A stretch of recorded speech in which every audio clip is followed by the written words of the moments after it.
नजर। और इसी के साथ चलिए अब अगली खबर का रुख कर लेते हैं। जी हां, महाकुंभ से जुड़ी इस वक्त की अगली खबर है। प्रधानमंत्री नरेंद्र मोदी आज वहां का दौरा करते हुए नजर आएंगे। दरअसल आपको बता दें कि उत्तर प्रदेश के प्रयागराज, जिसे हम संगम नगरी भी कहते हैं, और जो कि आप इस वक्त ग्राफिक्स के जरिए आप देख भी रहे हैं, ये संगम नगरी जी हाँ हो चुके हैं तैयार महाकुंभ 2025 के लिए। और आज प्रधानमंत्री नरेंद्र मोदी वहां जाएंगे, तैयारियों का जायजा लेंगे, साथ ही करोड़ों की सौगात भी देंगे।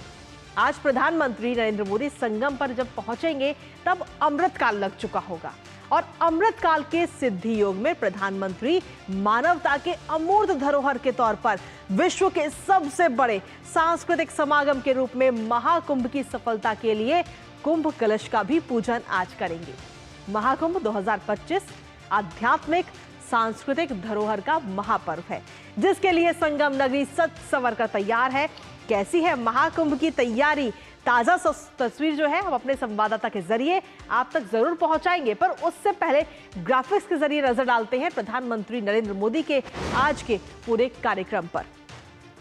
जी हां, महाकुंभ के लिए जो तैयारियां की जा रही है वहां पर उनका जायजा लेते हुए प्रधानमंत्री नजर आएंगे। आज वहां पर वो पहुंचेंगे। इसके साथ ही जो वैश्विक पर्यटक हैं उनको महाकुंभ में आने का निमंत्रण भी प्रधानमंत्री नरेंद्र मोदी देंगे। इसके साथ ही संगम और अक्षय वट वृक्ष स्थल पर पूजा अर्चना प्रधानमंत्री करते हुए नजर आएंगे। महाकुंभ के सफल आयोजन को लेकर के कि महाकुंभ का जो ये आयोजन किया जा रहा है वो सफल हो। हनुमान मंदिर और सरस्वती कूप में भी दर्शन करने के लिए प्रधानमंत्री आज जाएंगे, तो ये पूरा प्रधानमंत्री का कार्यक्रम है। साथ ही आपको बता दें कि महाकुंभ प्रदर्शनी स्थल का भी प्रधानमंत्री आज दौरा करते हुए नजर आएंगे। इसके साथ ही करोड़ों की सौगात प्रधानमंत्री देने जा रहे हैं। आज करीब 5,500 करोड़ रुपए की विकास परियोजनाओं का शुभारंभ प्रधानमंत्री करेंगे, जिसके अंतर्गत हम देखें तो 10 नए फ्लाईओवर, पक्के घाट, गंगा नदी पर बना हुआ नया रेलवे पुल परियोजनाएं की तमाम उसमें शामिल है। इसके साथ ही स्वच्छ और निर्मल गंगा को लेकर भी योजनाओं की शुरुआत प्रधानमंत्री नरेंद्र मोदी आज करते हुए नजर आएंगे। इसके अलावा अगर हम देखें तो मंदिर के जो प्रमुख गलियारे हैं उनका भी आज प्रधानमंत्री अपने कार्यक्रमों के जरिए उद्घाटन करेंगे।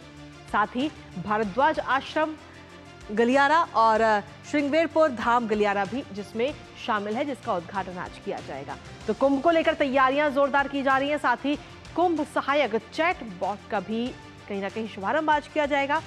आध्यात्मिक पर्यटन को इसके जरिए सीधे तौर पर हम देखें तो बढ़ावा मिलता हुआ नजर आएगा।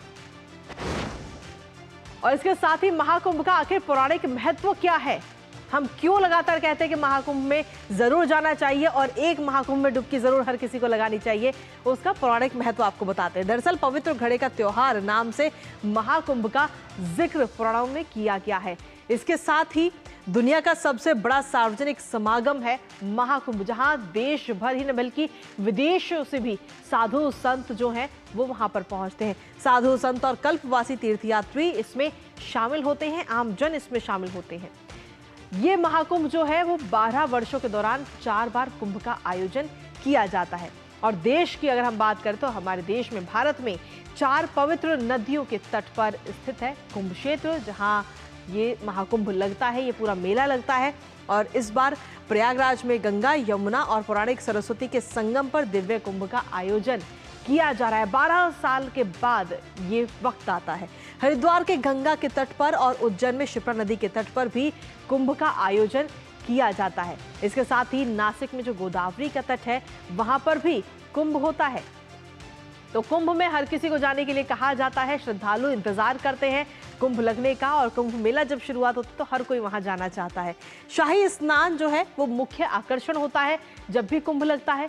और 13 जनवरी पौष पूर्णिमा और 14 जनवरी मकर संक्रांति को शाही स्नान माना जाता है कि इस दिन जो भी स्नान करता है वो शाही स्नान में उसका काउंट किया जाएगा। साथ ही 29 जनवरी को मौनी अमावस्या और 3 फरवरी यानी बसंत पंचमी का जो दिन है तब भी शाही स्नान वहां पर होंगे। 12 फरवरी माघ पूर्णिमा और 26 फरवरी को महाशिवरात्रि का अंतिम शाही स्नान होगा। तो इसके साथ ही महाकुंभ का समापन भी हो जाएगा। इस बार 2025 के इस महाकुंभ में 10 करोड़ से ज्यादा श्रद्धालुओं के पहुंचने की संभावना जताई जा रही है। और ये श्रद्धालु जब पहुंचेंगे तो संगम नगरी में एक अलग ही नजारा भी देखने को मिलेगा। हमारे साथ हमारे सहयोगी अश्विनी मिश्रा इस वक्त जुड़ रहे हैं, सीधा उन्हीं का रुख करेंगे और देखेंगे वहां की ताजा तस्वीर। अश्वनी, प्रधानमंत्री नरेंद्र मोदी अब से कुछ ही देर में वहां पर पहुंचेंगे और जब वहां पहुंचेंगे तो कई सारे कार्यक्रमों में तो शिरकत करेंगे ही, लेकिन क्योंकि आप खुद वहां पहुंचे हैं, हमारी संगम नगरी कैसी लग रही है?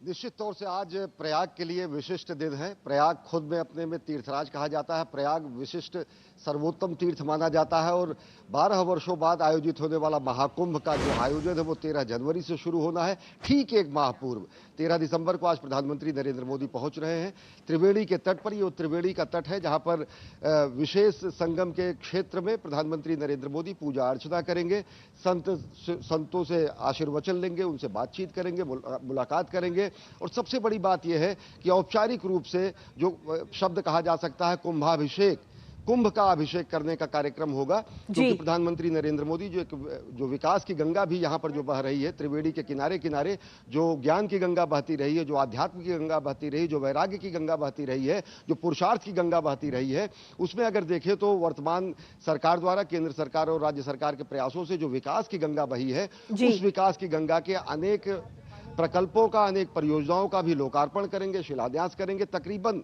5,500 करोड़ रुपए से अधिक की परियोजनाओं का लोकार्पण होगा और उसके अलावा 2,000 करोड़ रुपए से अधिक की अन्य परियोजनाओं का भी, तकरीबन 7,000 करोड़ रुपए की परियोजनाओं का लोकार्पण प्रयाग की धरती को की जाएगी, प्रयाग की महिमा को किया जाएगा।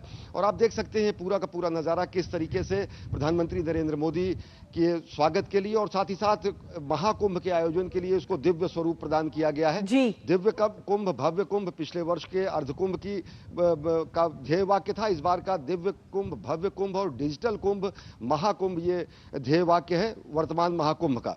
तो दिव्य कुंभ, भव्य कुंभ के साथ साथ जो डिजिटल एक नया आयाम जोड़ा गया है वो ये बताता है कि किस तरीके से सनातन संस्कृति के साथ साथ हमारी वैज्ञानिक सोच, आध्यात्मिकता के साथ साथ वैज्ञानिकता का समागम और साथ ही साथ इस संगम के तट पर दुनिया का सबसे बड़ा मानव का समागम होगा, जो कि तकरीबन 13 जनवरी से शुरू होगा और लंबे समय तक चलता रहेगा वसंत पंचमी के स्नान के साथ। तो निश्चित तौर से अगर देखें तो सारी तैयारियां मुकम्मल है। पूरे शहर को नए तरीके से सजाया गया है, नया जनपद भी घोषित किया जा चुका है इस पूरे कुंभ क्षेत्र को। और साथ ही साथ अगर देखें तो जो 13 जनवरी से लेकर वसंत पंचमी तक के जो समस्त आयोजन होंगे उसमें पूरी दुनिया देखेगी कि किस तरीके से आध्यात्मिकता को सजोकर, विरासत को सजोकर, विरासत के साथ साथ विकास की गंगा यहां बह रही है, आध्यात्मिकता के साथ साथ कैसे वैज्ञानिकता का मिलन हो रहा है। तो आज उसी का कुंभाभिषेक कार्यक्रम होगा, विकास परियोजनाओं का लोकार्पण होगा और जनता को संबोधित भी करेंगे प्रधानमंत्री नरेंद्र मोदी। बिल्कुल, इसके लिए इंतजार करना होगा कि प्रधानमंत्री का जब ये संबोधन होगा तो प्रधानमंत्री किन किन बातों का जिक्र अपने संबोधन में करेंगे।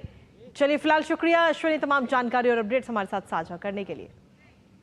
तो महाकुंभ इस वक्त अगर हम देखें तो संगम नगरी लगभग तैयार है सज संवर के और प्रधानमंत्री आज वहां पर पहुंचेंगे और किस तरीके क्या कुछ अपने संबोधन में जिक्र करेंगे प्रधानमंत्री का, इस पर रहेगी हमारी नजर। लेकिन इसी बीच न्यूज पंच में वक्त एक छोटे से ब्रेक का ही कहीं मच जाएगा, क्योंकि ब्रेक के उस पर खबरों का सिलसिला लगातार जारी है।